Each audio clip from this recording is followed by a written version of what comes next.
안녕하세요. 한번 보면 드라마를 사랑하게 되는 드라마에 빠지다입니다.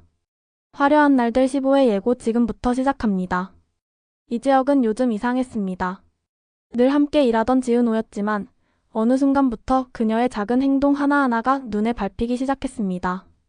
커피를 따르다 무심히 흘린 미소, 카페 창문 너머로 햇살을 받으며 멍하니 서 있는 모습, 고객에게 고개를 숙이며 정성스레 인사하는 태도까지. 단순한 동료로만 여겼던 그녀가 이제는 눈길을 돌려도 자꾸만 시야에 들어왔습니다. 특히 지은호가 힘든 표정을 숨기려 할 때면 마음이 더 흔들렸습니다. 자신도 모르게 그녀를 지켜보고 싶다는 충동이 일어났습니다. 동정일까 아니면 다른 감정일까?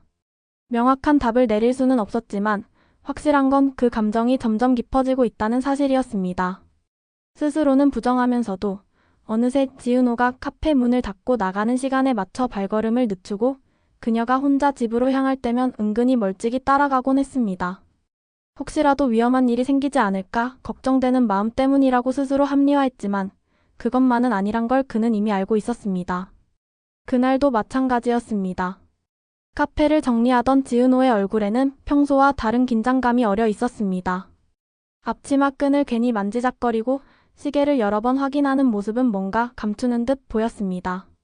이지혁은 묻고 싶었지만 그녀가 대답을 피할 게 뻔했습니다. 오늘 무슨 일 있어요? 라고 조심스럽게 말을 건네자 지은호는 억지로 미소를 지으며 아니에요. 그냥 피곤해서요. 먼저 들어갈게요. 라는 말만 남기고 서둘러 나가버렸습니다. 하지만 그 순간 이지혁의 가슴은 이유 없이 철렁 내려앉았습니다. 피곤해서 일찍 들어간다는 말과는 달리 지은호가 향한 길은 집과 반대 방향이었기 때문입니다. 그는 더 이상 망설이지 않았습니다. 뭔가 있다. 그녀가 위험해질 수도 있다. 그렇게 스스로에게 이유를 달며 지은호의 뒤를 따라섰습니다. 30분쯤 걸었을까? 지은호는 번화가를 벗어나 허름한 동네 골목으로 들어갔습니다. 가로등 불빛조차 희미하고 인적도 드문 곳. 이지혁은 마음이 급해졌습니다. 왜 이런 데로 들어가는 거야? 불길한 예감이 온몸을 스쳤습니다. 그 순간 골목 어귀에서 험악한 남자들의 고성이 들려왔습니다. 야, 돈 어디다 뒀어? 나 안 했다고 했잖아. 목소리가 점점 격해졌습니다. 이지혁은 직감했습니다. 그 소리의 한가운데에 지은호가 있을지도 모른다는 것을. 그리고 그 불길한 예감은 곧 현실이 되었습니다. 지은호가 몰래 숨어 바라보고 있는 그곳에서 지강호가 사람들에게 둘러싸여 억울함을 호소하고 있었던 겁니다. 지강호의 목소리는 억울하다 했지만 태도는 전혀 그렇지 않았습니다. 오히려 뻔뻔하고 당당해 보였습니다. 돈을 훔쳤다는 오해, 몰래 고기를 먹었다는 의심. 그는 변명으로 일관했고 직원들의 눈빛은 더 차갑게 굳어갔습니다. 지은호는 그 장면을 숨죽여 지켜보다 눈물이 터져 나왔습니다. 언젠가 자신을 따르던 착한 동생의 모습은 온데간데없고 무너져가는 청년만이 남아 있었기 때문이었습니다. 바로 그때 지강호가 우연히 담벽 뒤에 숨어있던 지은호를 발견해버렸습니다. 지은호? 그 한마디에 모든 시선이 그녀에게 쏠렸습니다. 더는 숨을 수 없게 된 지은호는 떨리는 발걸음으로 앞으로 나왔습니다. 이지혁은 더는 망설이지 않았습니다. 어둠 속에서 뛰쳐나와 그녀 앞을 막아섰습니다. 그만해. 이건 여기서 끝내자. 그의 목소리는 단호했고 눈빛은 흔들림이 없었습니다. 그러나 지은호는 차갑게 쏘아붙였습니다. 왜 선배가 나서요? 난 도움 필요 없어요. 이지혁은 그 말을 듣는 순간 가슴이 찢어졌습니다. 하지만 더 큰 충격은 이어졌습니다. 지강호가 뱉어낸 말이었죠. 누나는 입양하잖아. 아빠가 누나만 감싸다가 집 망한 거 다 알아. 그 말에 지은호의 얼굴이 하얗게 질렸습니다.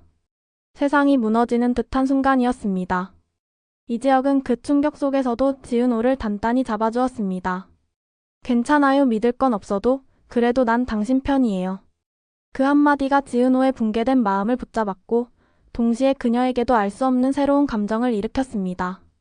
하지만 그날 밤 또 다른 사건이 그녀를 덮쳤습니다. 집 앞에 놓인 작은 상자. 그 안에 USB에서 흘러나온 것은 다름 아닌 이상철의 목소리였습니다.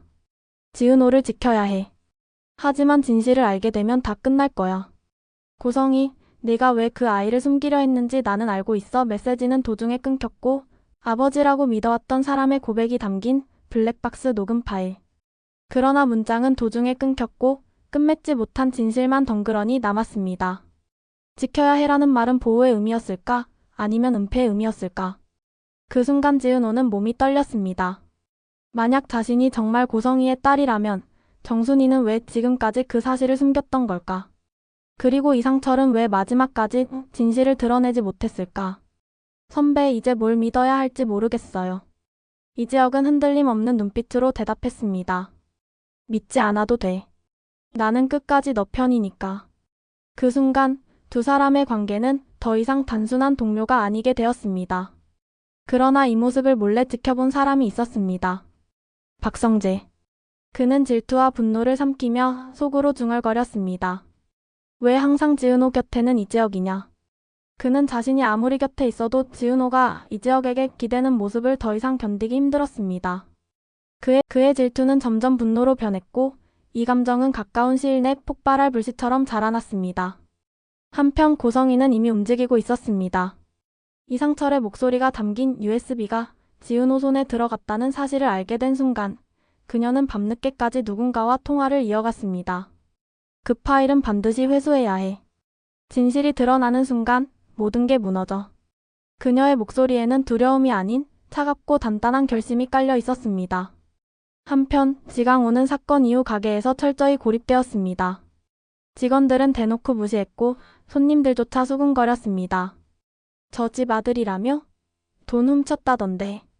뒷말이 귀에 꽂힐 때마다 자존심이 무너졌습니다.